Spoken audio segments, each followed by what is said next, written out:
Hello and welcome to the Astrocast. I am Brad, and I am joined here tonight, as ever, by Theff and Mataspore. Sorry, I'm a bit slow off the mark. It's a bit fucking warm.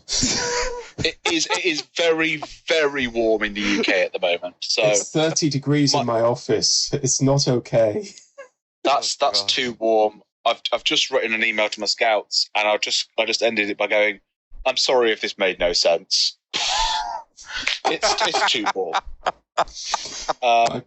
The brain is melting out the ears. It's all right. It will be over soon. Like there is grey clouds everywhere where I am, and there's like really dark clouds on the horizon, and the air is completely still, and I can feel the pressure. And there is going to be a storm tonight, and I am so happy about that. Excellent. Under pressure. That leads quite nicely, actually, speaking of storms, to a little bit of news. Very excited for the new Age of Sigmar release. Yes, this coming Saturday. I'm going to try and get the release. I don't know if I'll succeed or not, but yeah, no, I will try and get the release, and then probably clean my car because I'm going on holiday next weekend. Yay! Cool. Should be nice. So, moving swiftly on then to what have people been doing hobby-wise this week? I did a bad thing. I went to Games Workshop last weekend, and I got one of the McFarlane Toys Unpainted Sisters of Battle. And she has been sat on my desk looking at me going, "Fucking paint me, heretic." And it will eventually happen. I'm going to do her in, obviously, my own sister's chapter colours, order colours, the Order of the Azure Flame, which is dark red armour, white tabard and cloth, and black trim with blue purity seals. Nice. So yeah, that's going to be fun.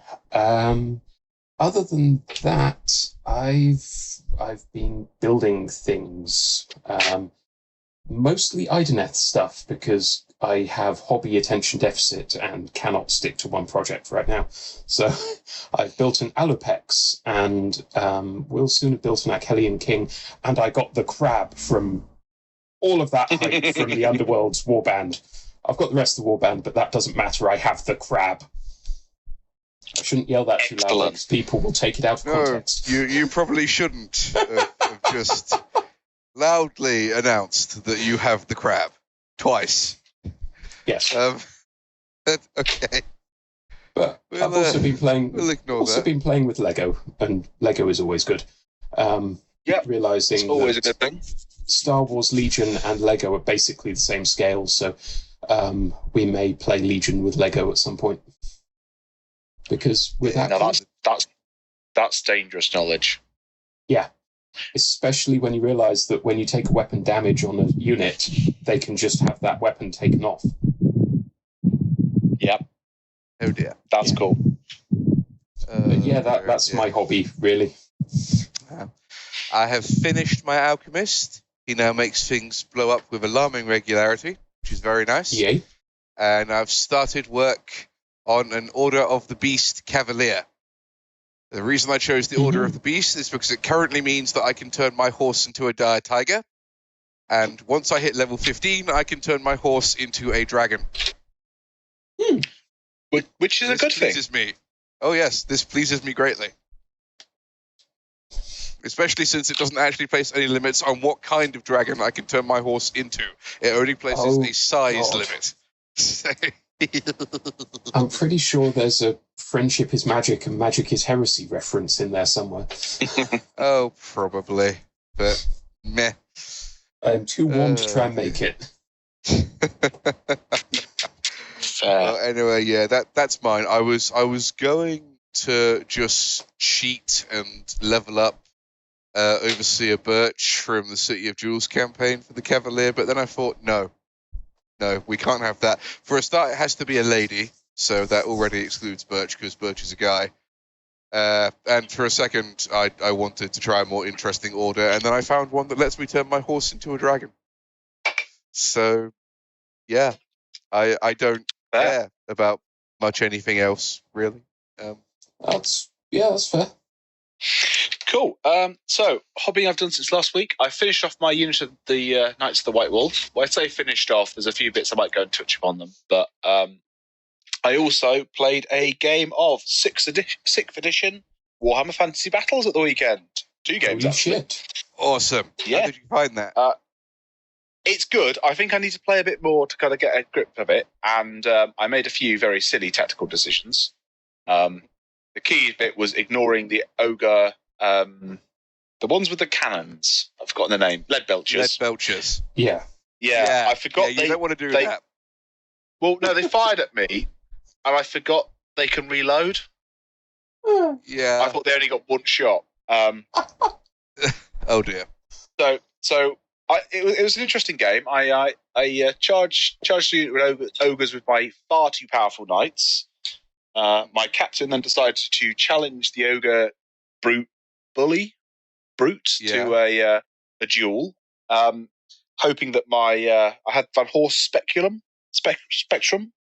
the necklace of mirrors that switches your profile with theirs.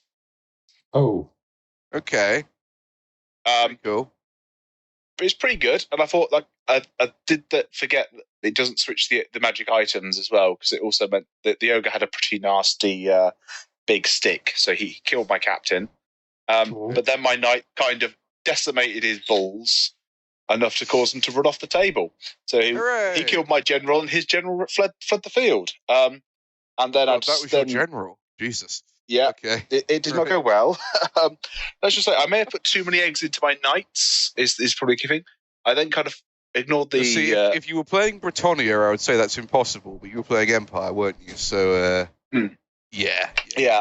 And the problem is state troops are a bit squishy. Yes, they are a bit. Yeah. So my decision to ignore the iron lead belchers was kind of catastrophic when they kind of wiped out the rest of my knights and didn't leave me with much offensive options, because my cannon had been ogre magicked half of it and then scared off by ogre magic. So my first game did not go well. My second game, I'm going to play partially down to the heat.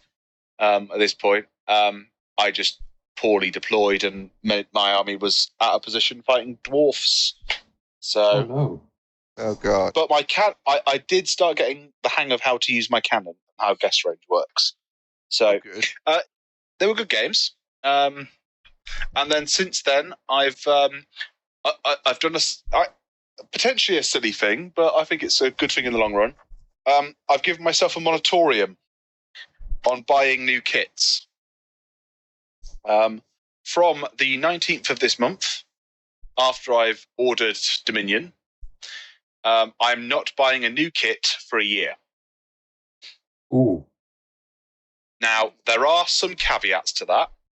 I hope there are, anything that is expressly limited edition, so if they do like a limited edition Primaris Lieutenant or the Christmas model, those are allowable. Stuff that is always sells out and will be a nightmare to get, for example, Curse City expansions, those are allowed. And the Old World starter set. I ummed and ahed whether to include the new Horus Heresy starter set as well, but I thought no, that's harsh enough. That's being too lenient. There is also a get out clause. If I have painted everything in my backlog pile and there's nothing in the box, then I can buy myself something else. Also, gifts do not count. So, birthday and Christmas, if I might get Warhammer from my brothers or whatever, that is allowed. But so if there's something you desperately want, you just beg one of us to grab it for you. As long as I don't pay you after the 19th of June, 2022. Or we do it in some sort of barter system. I was going to say service in kind, yeah. Service in kind, yes, exactly. And of course, my brain immediately goes to the filth, so yeah. Oh, dear. So, as part of the... I will buy you this, and in return you will print me these. That works. Yeah, so it covers buying like STL files. I've said, like, if it's an Arcane Minis doing another Kickstarter, that's fine, but anything else is no. So I think I've been harsh enough that it should help me clear my backlog pile. And then in the spirit of clearing backlog, I am currently working on 5 heavy intercessors and a intercessor captain with heavy bolt rifle. Yay. Those the guys from the Pariah Nexus box? Yes. Cool. Those are the ones from the Pariah Nexus, which I split with Theff a few months ago and was like, right, let's start with some of the more recent new kits I've acquired. Let's get these done. So yeah, let me know. They're going to be Ultramarines, of course, but they're not going to be second company. So I don't like the idea of all of my captains being second company because that makes no sense. There are only 10 captains canonically. So they are going to be third company. Third company, the captain is Master of the Arsenal. So him being in Gravis armor and leading a load of Gravis dudes made sense to me. Yeah. So expect when you fight my Ultramarines, it might be a mix of first, second, third, fourth, 10th, all of the colours. That's pretty cool, honestly. Excellent. Yeah. I'm trying to be good and actually put transfers on and all that kind of stuff, which I'm not always great at doing. The other, I also got some surprise miniatures the weekend. Wilco turned up. Wilco, host of How Many Things on this channel, turned up at the Warhammer Day with a bunch of old Battlefleet Gothic minis. Oh, sweet. So I have a couple of. It's not enough really to play a game with anything, but it's certainly enough to, if I get bored of painting boys in blue or whatever, to be a nice change of pace. So I've got a couple of Imperial frigates, a couple of Eldar frigates, a couple of Orc frigates, and a Blackstone Fortress. Oh. Which I'm quite looking forward to painting the Blackstone Fortress. Quickly find a rock, write Cadia on it in Sharpie, and throw the Blackstone Fortress at it. No. No. It's quite looking forward to doing the Blackstone Fortress. It might end up being used as the first player marker in Blackstone Fortress rather than the bit of card. Cool. I think that's quite. So yeah, that's kind of been my hobby for the week. Shall we move on to our main discussion, which I believe was talking about cognitive load or mental load within Warhammer? Yes. How much stuff you got to cram in your brain to make the game work? Yeah. Or how much paper you have to have on the table to make the game work? Yeah. So yeah, the thought here being that, well, we should probably give some context for all of this discussion, because most of us started with 3rd edition, where the amount of crap you had to have in your brain was not a lot. And I think it's safe to say that as the years have gone on, and as our mental capacity has deteriorated somewhat as we got old, it has become increasingly difficult to manage big games of things like 40k. I don't think that's an unreasonable statement.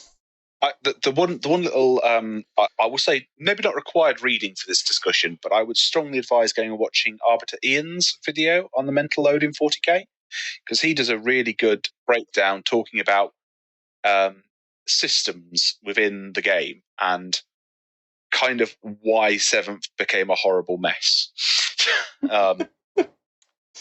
So yeah, as you say, most of us started with 3rd.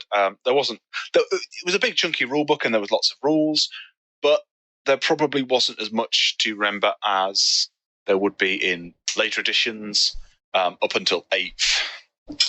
There was nowhere near as much, and to be perfectly honest, if you get a cool rule book for each generation, you will notice that they get noticeably thicker as time goes by.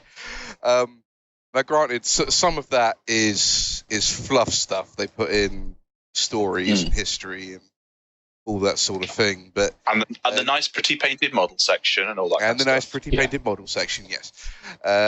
But they also, did vastly add to the rules each time. And notice I said add to the rules. They didn't change the rules. because as Mr. Arbitarian points out in his video, everything from third onwards is built on the same framework, and by sixth, that framework was starting to creak a little, and by seventh, it wasn't made to support how much stuff they eventually wound up cramming in there. His point especially is if you go to I will put the White Dwarf number in the show notes, but the first White Dwarf of third edition has the first battle report for third edition, and it has how many units? Has like a tactical squad, a scout squad, an assault squad, a terminator squad, a dreadnought, a land speeder, a predator, and a rhino, and a couple of characters. That's a 1,500 point force. And it's just like there's only one blast weapon in the force. There is one guy with a missile launcher. Yeah. There's only one flamer template. So the key point is that stuff that in third edition, it was one or two weapons in a game might have a non-standard shooting flow chart. Yeah. By the time you get to seventh, you've got a much higher model count per gear. Yeah, I can give a perfect example of this. My what was it? Oh yeah, Void Raven Bomber. I'm thinking of a specific match against the Theff, the bratty little orc player. We had a bit of an argument over exactly how blast templates work, because 4 of them hit his great big central block unit of orc boys at once. And there was a nice big clump of them where they were closer together than normal, where I could fit I think about 11 of them, get 11 hits off the blast template. So naturally I just put all 4 blast templates there and generated 44 hits. His argument was that only the first one should be put there, because then I should do the first one, remove the models, and then put the second one on. And we eventually wound up having to call the staff member over to discuss how this worked. And his answer was, nope, apparently they all hit at the same time, simultaneously, hitting the thickest clump and multiplying it out over the whole unit. I suppose that's the thing to bring up. So third edition, technically flyers and super heavies existed. Yes. But they were very much limited to the Citadel's Journal and the Imperial Armor books. And the models themselves were a couple of £100. It's not something you would see at games night. You wouldn't see flyers, you wouldn't see super heavies. Nope. So, and then a bit later on, what generation was it that skimmers were introduced in the main thing? So skimmers became a separate thing in 5th, I believe. That was 5th. Jet bikes definitely became. So when you're in 3rd edition, you have infantry, cavalry, bikers, tanks. I think those are the unit types. I think that's it. Yeah. And then 5th, you get monstrous creatures. You get jet bikes. I mean, I think vehicles does as break. well. When was Beasts? Was that 6th? Beasts they came in 4th, even. 4th, Beasts and cavalry. Yeah. Now, in some cases, you can kind of see they made sense. So the jump between 3rd and 4th, one thing they do is they kind of replace the fleet of stuff. So if you go through the early 3rd edition codexes, a lot of units will have, the Eldar have fleet of foot, the 200 have fleet of claw, Rough Riders for the Imperial Guard have fleet of hoof. Now, all these rules mean the same. Yes. But they just took it all and basically took it all out of the codices and put it in the central rulebook as this is fleet. This is what fleet does. Yeah. If it says in the codex that it has fleet, this is what it means. Yeah. Now that works when you've got less than 10 or even maybe less than 20 main kind of rules. Yes. How many of those universal rules did we have by 7th? Because I think it was above 40.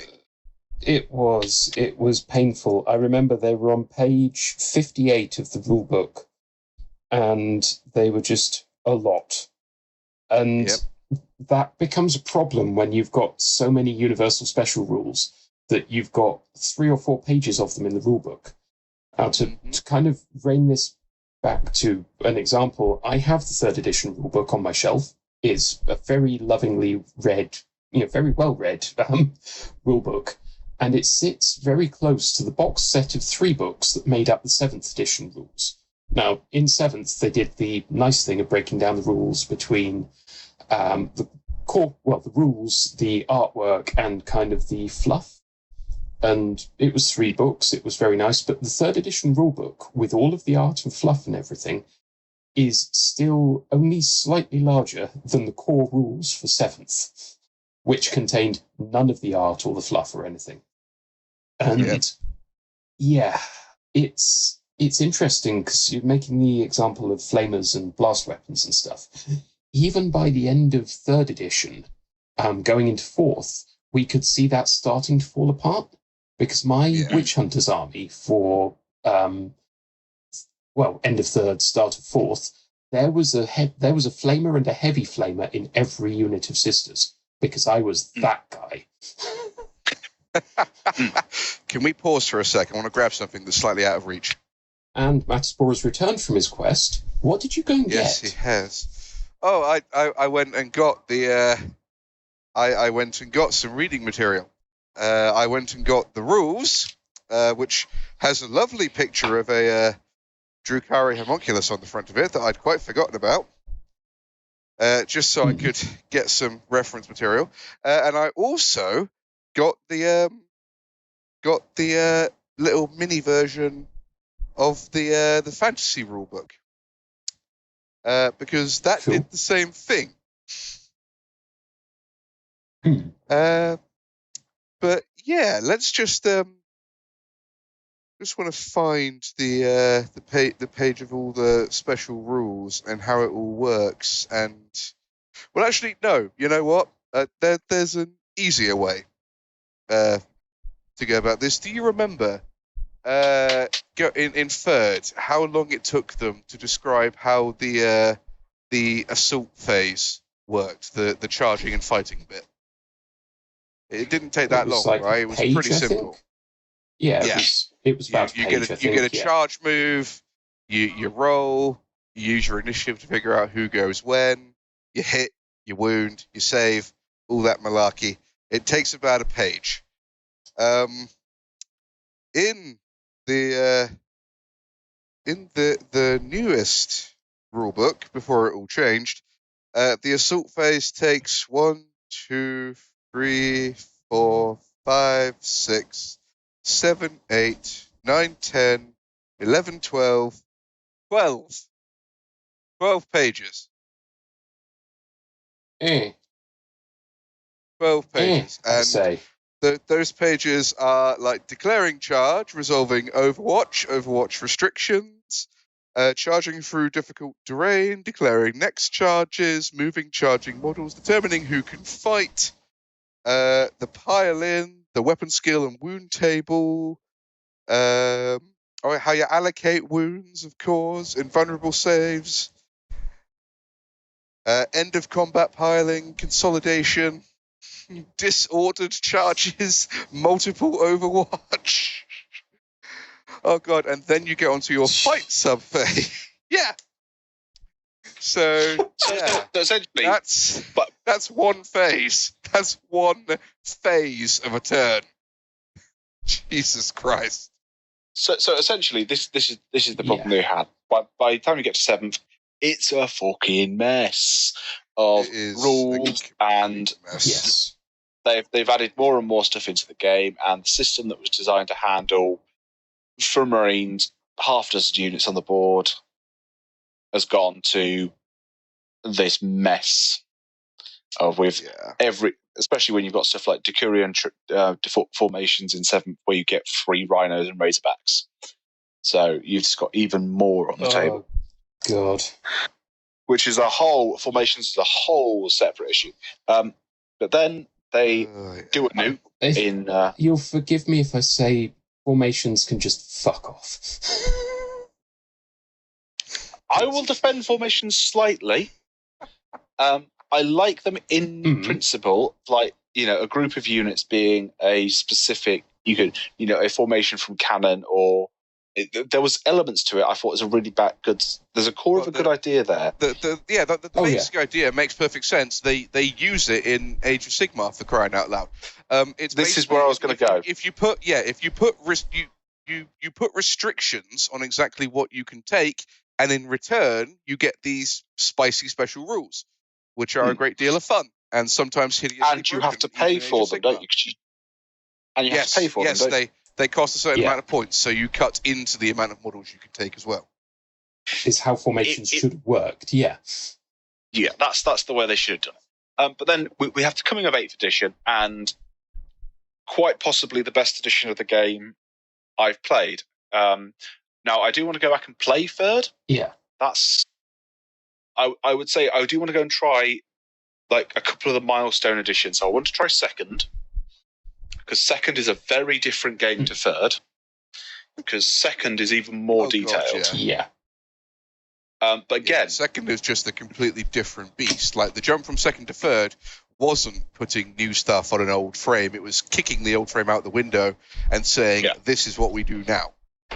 But again, you have a much lower model count in 2nd. 2nd, the core rules for 2nd are the Necromunda rules. Pretty much. There is extra stuff in the Necromunda rules, but the 2nd edition rules. But then again, so if you just compare, I think it's 2nd edition Tyranid Codex, where they account for how tough Carnifex is the same way I think they accounted for Terminators. You take your armor save on 2d6. 2d6. That's one. That's one. Stuff like, I believe Eldar Wraithguard had an armor save, an armor value, not a toughness. Yep. But at the same time, your standard squad of Space Marines, you had to buy them in 10s, and they were 300 points for a tactical squad. Whereas by the time you get into 3rd edition, I believe it was 150 points for 10. So they simplified the rules going from 2nd to 3rd, but then also reduced the cost of everything. So it kind of balanced out. And that was the problem. They just kept dropping the price of the cost of models in terms of points, but ramping up the complexity, which is not the way you do it. You want less models on the table, the more complicated you get. So now interestingly, also in 2nd edition, a lot of the codexes, they specifically say this army is balanced between, I think they normally say between 1,500 and 3,000 points is the kind of the size of the army that their rules work for. And above that 3,000 point limit, they say you're going to have to start introducing your own rules to handle stuff.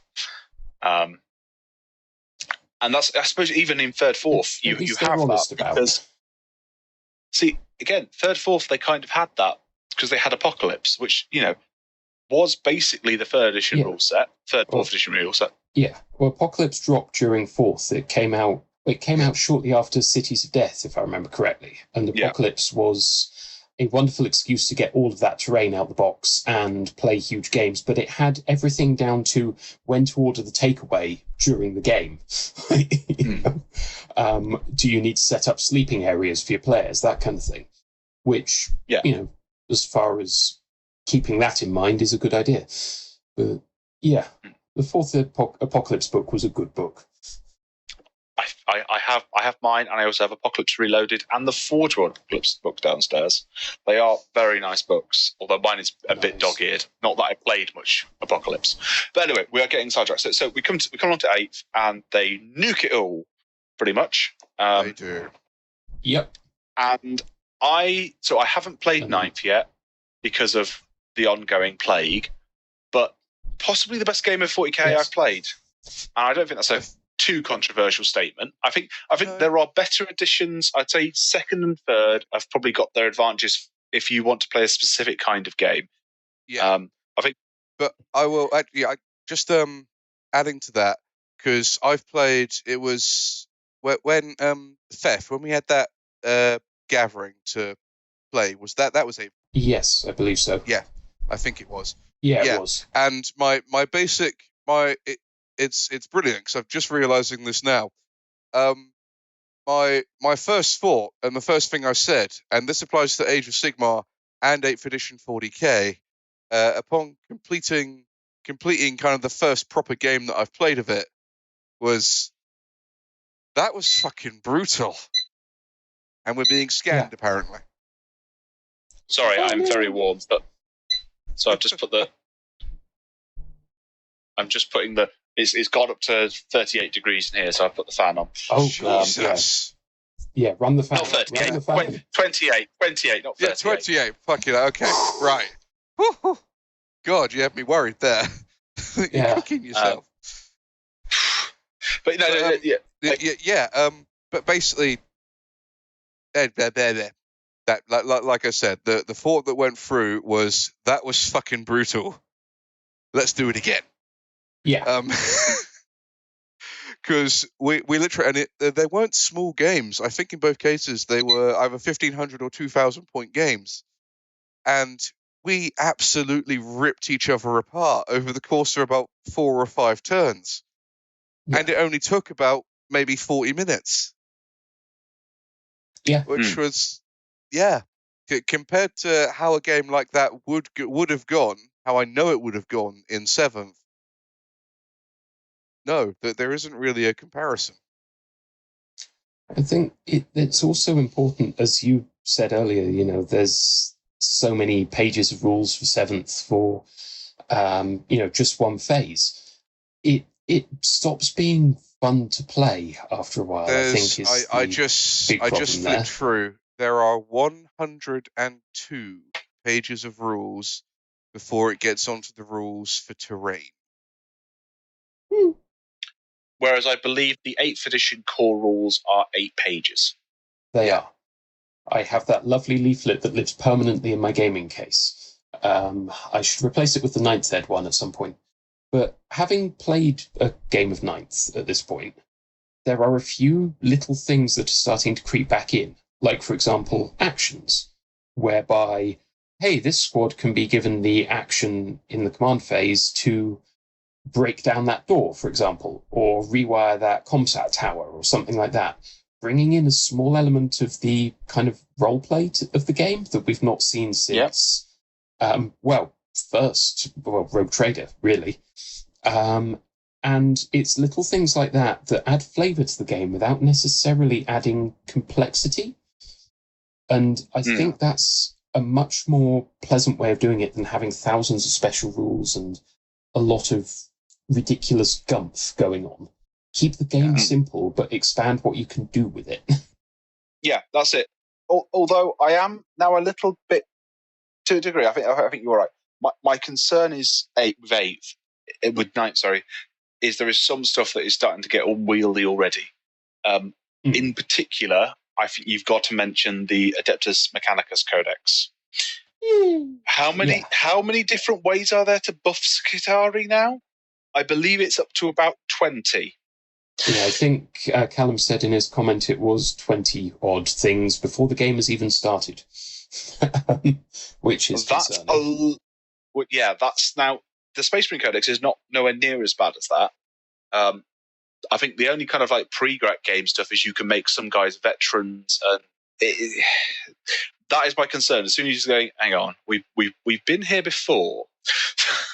You had a good thing going with 8th edition, and now you're starting to put more and more rubbish back into it. Well, maybe not rubbish. Rubbish is maybe not the right term, but you're going to start gumming up the works.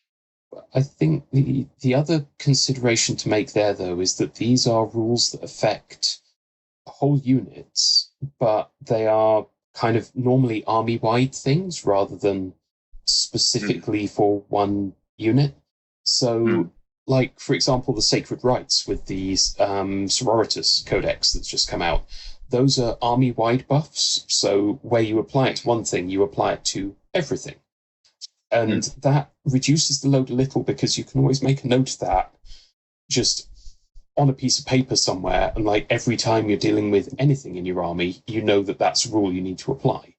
Whereas in some cases, especially with the Universal Special rules back in the day, you'd have to look at the army list entry, and then flip to the rulebook to work out what that meant.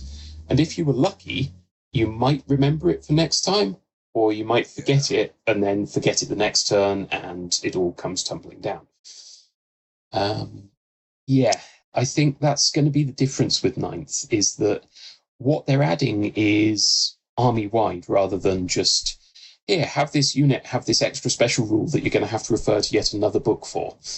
If they keep it like that, it should be fine, I hope. We certainly hope so. Well, we will see. We will wait and see. I mean, as I say, I've not actually yet played a game of Ninth. That'll probably be in a couple of weeks' time or whenever we finally get a chance to a game. I'm working on clearing out the house so we can have people here to play. Nice. Well, hopefully by that point I should have a fully painted Ultramarines force ready to go. I say painted. I already have a fully painted Ultramarines force, but what am I new? Nice. That you want? Yeah. Yeah.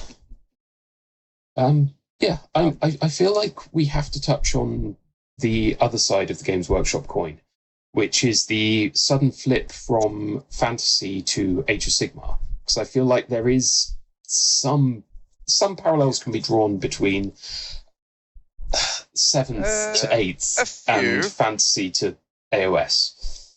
It's less extreme between 7th and 8th because with 40k is still, if you looked at stat line from 7th to 8th, there's not a huge amounts of difference. There is some. The loss of initiative and the switching from ballistic skill, weapon skill to a flat the hit and movement. Yeah. But they're recognising the same. Whereas I will leave it to the Age of Sigmar experts, but it is a very different stat line. I was gonna say, shush, this is my area. Thank you very much.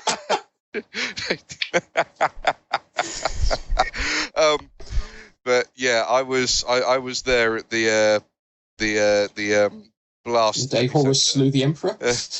No, resist. Don't be silly. No, the day the Warhammer Fantasy World blew up, like literally blew up. Forget killing one guy. The central focus point for everything up to this point has just exploded, and it ain't coming back. Until Forge World release it in 2 years' time. Well, or until you go do what you just did, Brad, and play the earlier editions. But yeah, the change from Warhammer Fantasy to Age of Sigmar was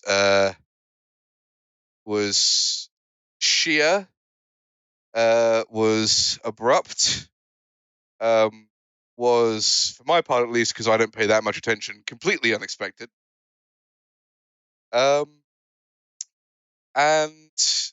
I after a good deal of thought, I do honestly think I can say something that it really, really needed. Because I believe we touched on this in our Old World episode. I think we did too. Although on that particular one, I think I was focused a lot more on the whole kind of. I focused a bit on the fluff, but I think I might have gone on a slight rant about all the things you had to remember about a single unit. Yes. And I might have retrieved the pocket-sized version of what I think was the latest edition of Fantasy before it became Age of Sigmar. I'm not sure. How do you check which edition the thing is? It should be written somewhere. But is it a red-looking book with a kind of yellowy hammer on the front? Yeah, it's the red one.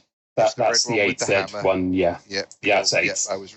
Because it I came was from right. the Island of Blood starter box, which you had the Skaven out of, and we had the High Elves out of, if I remember correctly. I did. An absolutely fantastic box set, as was Skull Pass. Probably two of the best starter sets we've had. Well, the point is that there are, and this is the pocket-sized version, there there are, oh God, I'm not going to count the number of them. 2, 4, 6, 8, 10, 12, 14,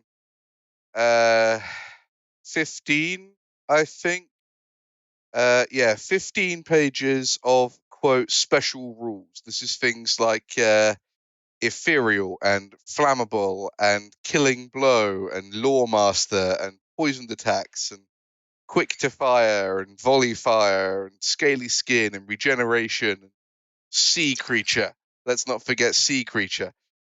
God damn that bloody thing. There wasn't even rules for boats. No, there wasn't. At least in 6th edition, because they had, like, I think 2 monsters that had that rule. But we couldn't put it in the monster description. No. The monster description just had the keyword, essentially, sea creature. And you had to have the cool rule book to see what the hell that meant. And that was bloat as well, because earlier editions of Fantasy going back had some of those, but they just kept adding and adding and adding. And the thing is, because I was a Fantasy player from really early on, I almost kind of grew with it. I only had to remember an extra few each time, and then they'd be so firmly in my head by the time the new one came around, I'd only have a few extra rules then to memorize. So it all kind of worked because it was the same basic system. But when Age of Sigmar happened, I did feel that same twinge of pain that I know the great neckbeard masses also felt when their precious rules and their knowledge of all the systems and everything were ripped out from under them, and suddenly literal children could keep up with them in the playing of this game that they'd been the undisputed sweaty masters of for the past 5 years. I'm sorry, but but yeah, I did feel that, but then I did that whole introspection thing, and I realized that great big block of rules that I did take not a substantial amount of pride in knowing, it didn't look like a set of reasonably simple click by click, stage by stage rules to your average newcomer to Fantasy. It looked like a gigantic wall of text that they didn't have the foggiest hope of really understanding. So in any game with someone new to it, well, I mean, heck, Bradley, you had a game of 6th edition, and that's not nearly as bad as the kind of the later ones. Yeah, 6th edition. It was yeah. How did that feel? Doing all of the unit stuff, and did you remember the unit stuff was fine? Yeah, you remembered about your banner and your drummer and everything. There was a lot of referring. I had full commands in all my units. Just part of my empire, part of the force I took was basically to kind of go take all of the things and as many unit types as I can to kind of learn how it all works. Cool. Now, it wasn't too bad, but then again, we also had several people who played a reasonable amount of Fantasy recently, or played a lot when they were younger. Kind of go, how does this work? Which always helps, but it didn't. The rules didn't seem overly complicated. It was just more kind of getting familiar with them. Yeah. Well, you played 6th. Imagine that the amount of content you had to learn was, I'd say, roughly doubled. Probably a bit more than doubled. Yeah. And yeah, can you see where the especially for people who don't have friends around who've played it before. It became a system where you couldn't. It was hard to be an advocate for. I feel. Yeah. Because you also had the other problem of to get an army. An advocate for. To buy an army for that system became ridiculous. Just because of the amount. Because again, you know, in my 1,000 points, of this, I mean, I had about 45 state troops, which in modern money would be about 60 quid to buy. Right, feel my pain for a little bit here. Okay? Say we want to play a 1,500 point game. All right? Now, I play Skaven. Okay, I play Skaven. The average clan rat model is 4 points. He becomes 5 points once you give him the stuff he needs to not die and be useless. You know, a shield and a sword, basically. So he's 5 points now, which means a unit of 20 of them. 5 times 20 is 100 points. That's it. And you don't normally take them in units of 20 because that's silly, because there's rules for hordes now, you see, which is any unit which has more than 10 models across and 4 ranks deep. That's a horde. So you routinely run them in units of not 20, but 50.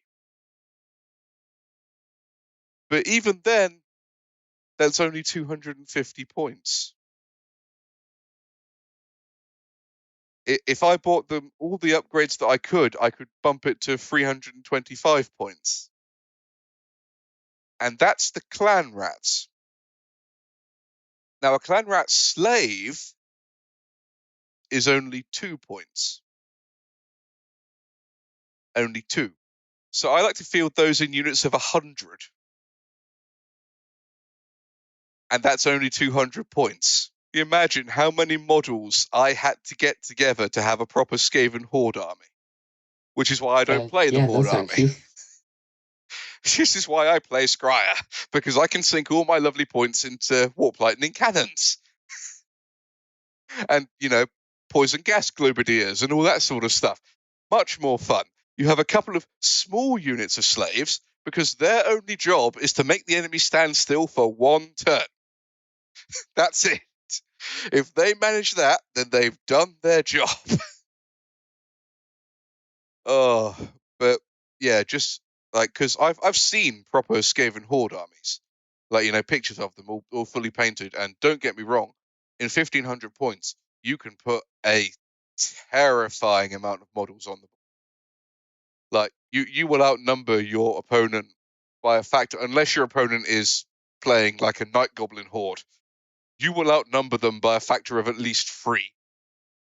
And if they're playing something like Bretonia or Chaos Knights or something like that, you will outnumber them by a factor of 10. But the sheer amount of stuff you needed to make an army like that work. And this is where we really bring the pain, because an army box for Skaven is only 20 clan rats, which can also be clan rat slaves. And one of those used to be 15 quid. Now it's more like 25. So this is where I'm going to say, I saw all of this happening at the end of 8th edition Fantasy. I really tried to play, but he did couldn't. try. I'll give him that. I tried deal to. with I the tried sheer amount of shit. Well, I still remember, because you tried to play. It was Lizardmen, wasn't it? Was it Lizardmen? Yeah. I can't remember. Yeah. And It was, remember. I still remember the sheer joy. Let's say joy of explaining to you how the rules scaly skin worked. Yes. And it was actually a good thing for your army, but it made you had to work out what their armor saves would be every time you upgraded them. And it was just like, oh God. Yeah. So I'm going to be a little bit candid here. I am dyspraxic, which means that processing sequences is not my friend. I'm bad at such things. Now, the sheer ungodly mess of 8th edition, the fact that you had to do maths on the fly, the fact that you had to hold all this in your head because it might change turn for turn, it completely killed the enjoyment of the game, even though I really wanted to get into it and enjoy it. I can imagine that this is why Fantasy died, is because it just was not carrying itself to being conducive to new players. And I was lucky. I was in a great position. I had a knowledgeable friend who taught me the rules. But yeah, but yeah, no, that was the thing, and I did try, and like honestly, trying to teach Theff how to play the later editions of Fantasy is part of what let me have the introspection later that maybe, just maybe, this game that I really enjoyed wasn't doing it right. Because it got to be a really rare thing. It didn't used to be.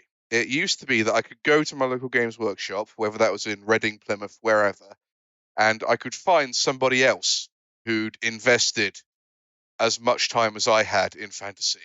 And they knew all the rules.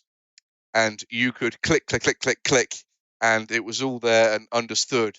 And it was fine. And I had some of the best games ever. But I couldn't have games like that with somebody who was new to it.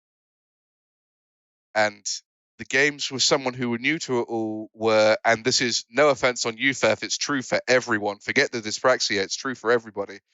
They're stuttering, they're slow, they're messy, they're, oh God, I forgot I could do this. Can I put that unit back, please?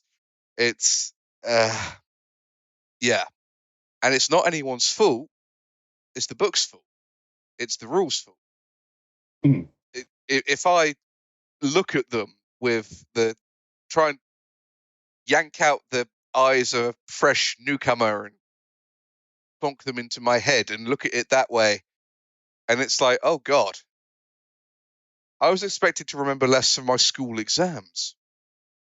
My science textbook in A-level science was maybe, I don't know, 60 pages? Maybe? It wasn't that big. And then you compare it to just how much text you had to go through. And yeah, I like I said, this is kind of my closing statement of it. And to any of my people out there, my fellow neckbeards, I am one of you. I am. I was there. I've been there through it all. I felt the pain when the big nasty star dragon ripped all of that, all of the rules, all of the maneuvers and the special rules and the guess ranges and the dragons and the knights and the steam tanks and everything. I felt it when it got ripped out of us and we were left bleeding and sad. But you don't have to be sad because Age of Sigmar is good. Yeah, I know you don't want to believe that it's good because it hurt you. But it hurt you to heal you. It's good. We can play with the regulars again. I know a lot of you don't like them, but they are people just like you and me. And we can be with them again. We're not alone anymore. You need to put inspiring music behind that bit. Oh, I can do that. But see, yeah, you've touched on a beautiful point there, because I always measure a game by how easy it is to teach someone to play. Like, say, Cards Against Humanity. You can very easily teach people to play a hand of Cards Against Humanity in a matter of minutes, and everyone will get it. People will have a good laugh. People will be horrifically offended, and yay. And back in 3rd edition, I could teach the kids in my school club how to play 40k in half an hour. Like, it was easy to throw down and play. And as the years went on, it got harder to just teach people how to play the core rules without having to have a lot of aids and everything else. Yeah, I will add one more thing. I know I said I had my closing statement, but the thing that really actually got me on the side of Age of Sigmar is a really simple thing. I've got quite a few cousins, and one of the younger ones mentioned that he wanted to get into playing Age of Sigmar. Well, not even Age of Sigmar. He wanted to play Warhammer because I'd spoken about. I'd mentioned it a few times around him. He thought it sounded. He was like 7 at the time, like young kid. He's a fair bit older now. This is a while ago. This is near the start of Age of Sigmar.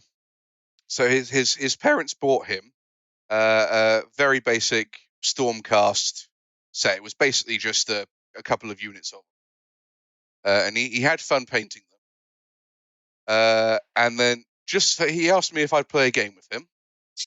And I was still fairly new to Age of Sigmar was fairly new at this point. But we worked out roughly that the points value-ish of all his units was roughly equal to my Hell Pit Abomination. Nice. And he really wanted to fight my Hell Pit Abomination. So we did. We basically just put our models about 20 inches away from each other,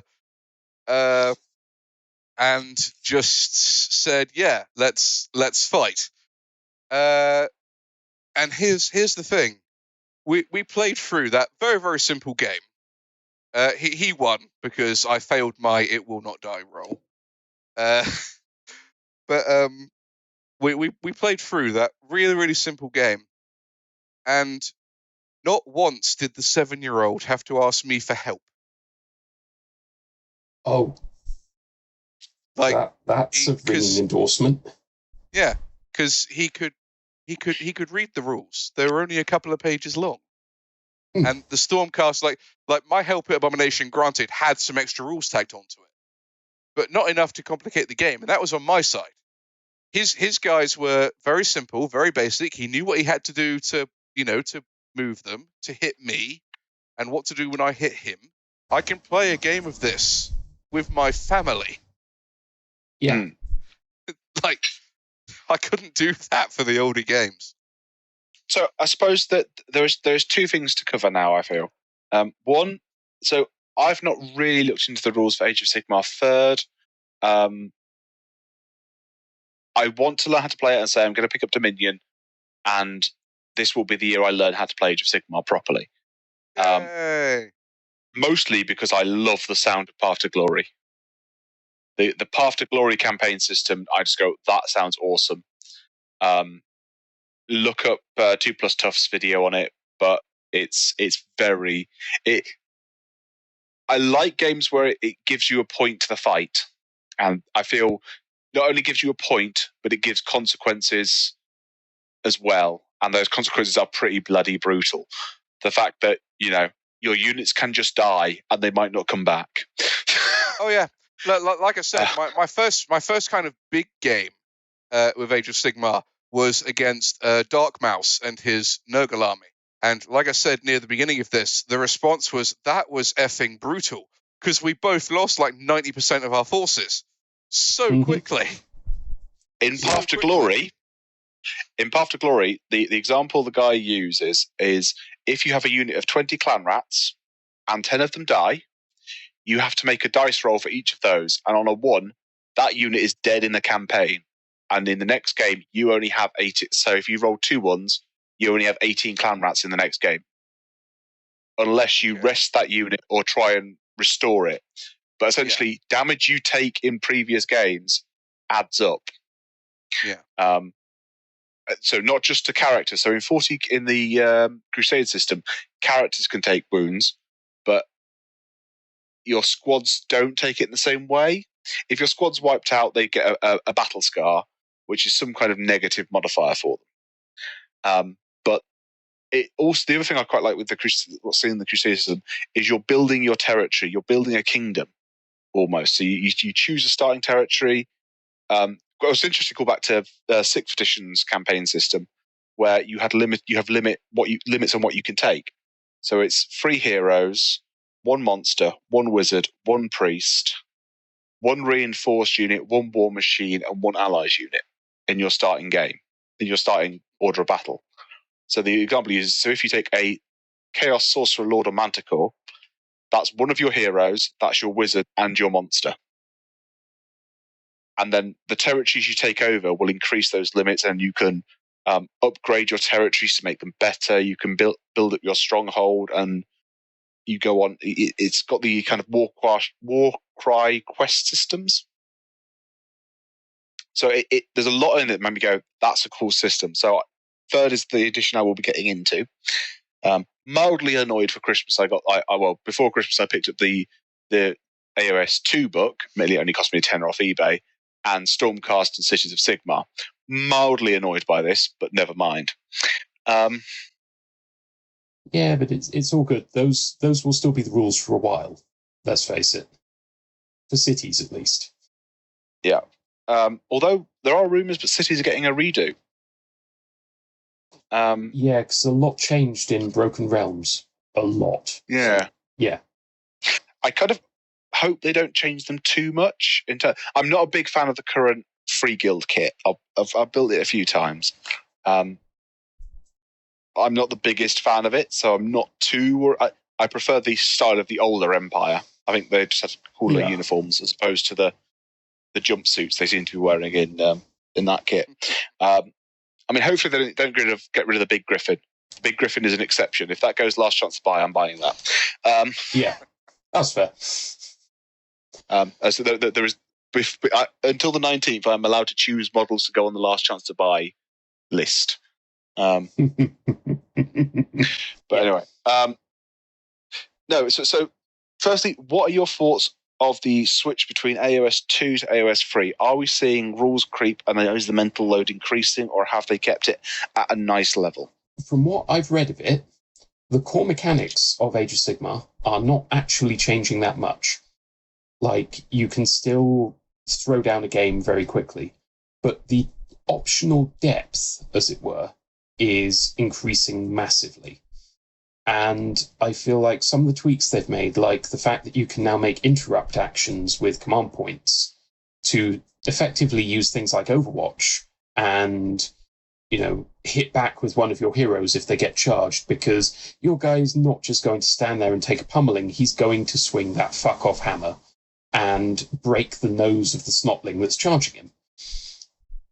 I like that. I feel like, yes, it's a little more to remember, but at the same time, it would go with the flow of the game, rather than being, I need to remember that I'm being charged from my flank, and therefore I have X, Y, and Z to remember, and my save will be modified by blep.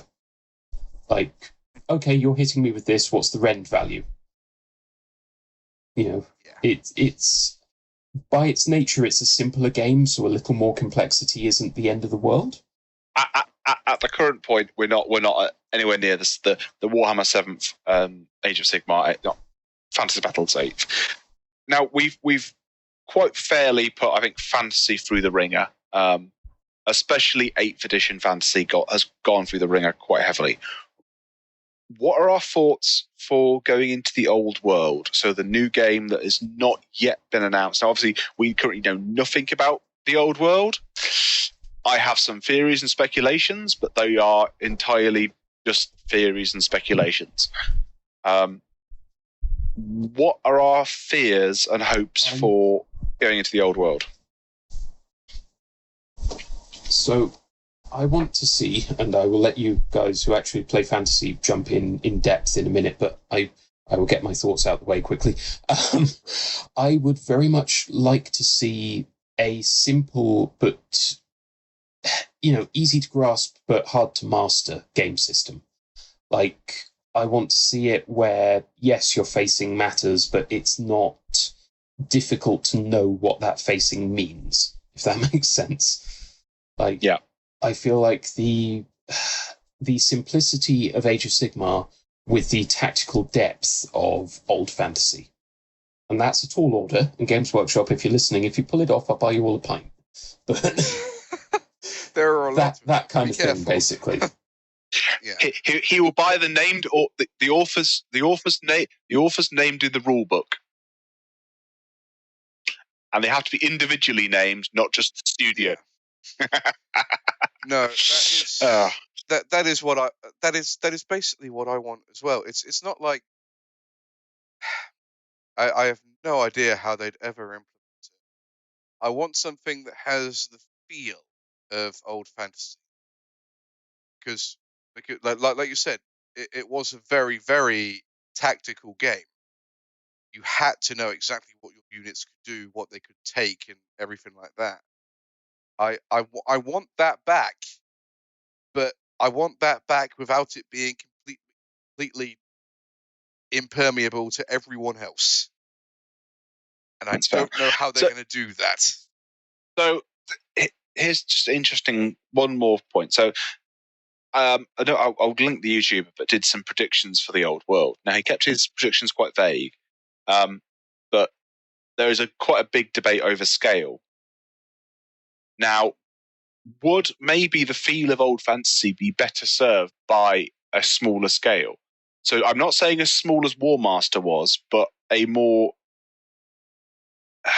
as I say, reducing the size of the miniatures, and therefore changing the nature of the game a bit more and going more for the kind of almost historic style of rank and flank rather than the units of individual models. I'm in the camp of keep it at 28 mil. I'd say it's probably a 60-40 split between whether it will be 28 mil or 15-10 mil. But yeah, I'm curious to get Mataspore, especially his thoughts on that one. To be perfectly honest, the answer to what I think work best is I don't.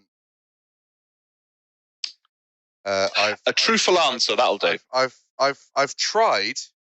I've tried to imagine sort of how stuff might work.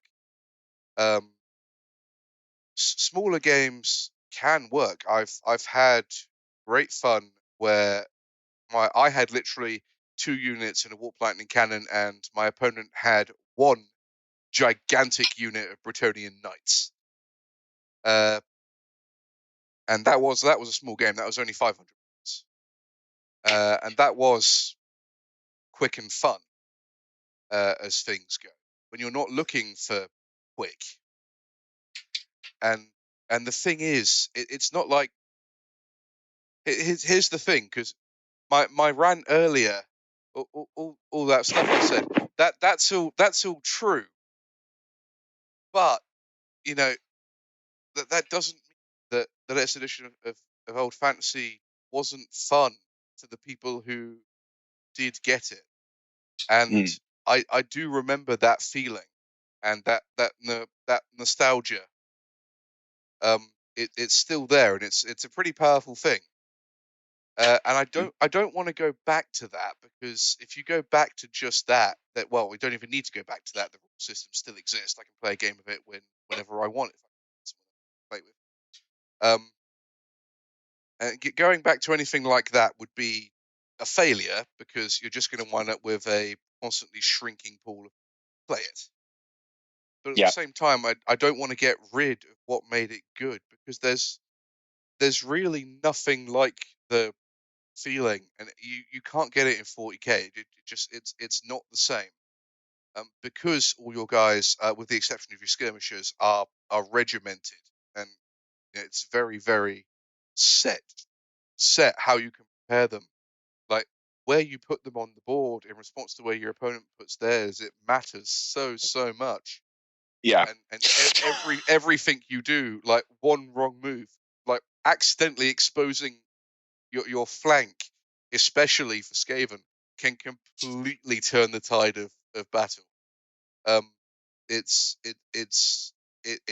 madness in some ways, and it's insane, and it's great, and it's fun. But it's very, very hard to find someone to play with. If they could get me that feeling back and still make it available to the wider public, I would be very happy. I would be spending lots of money happy.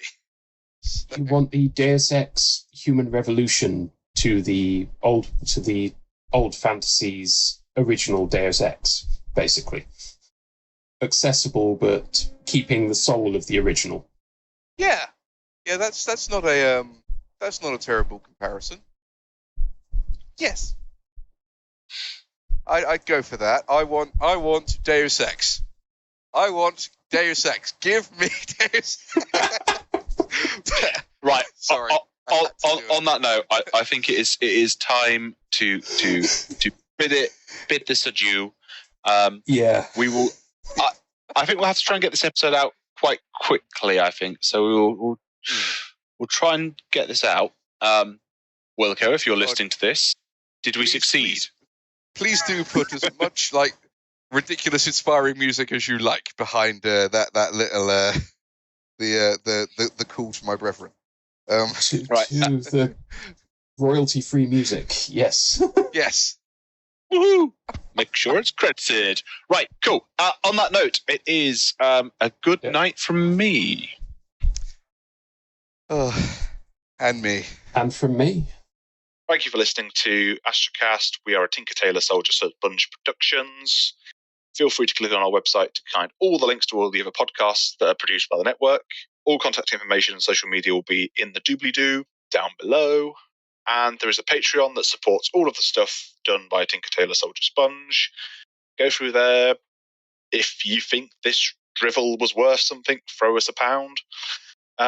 We would be eternally grateful. Hi.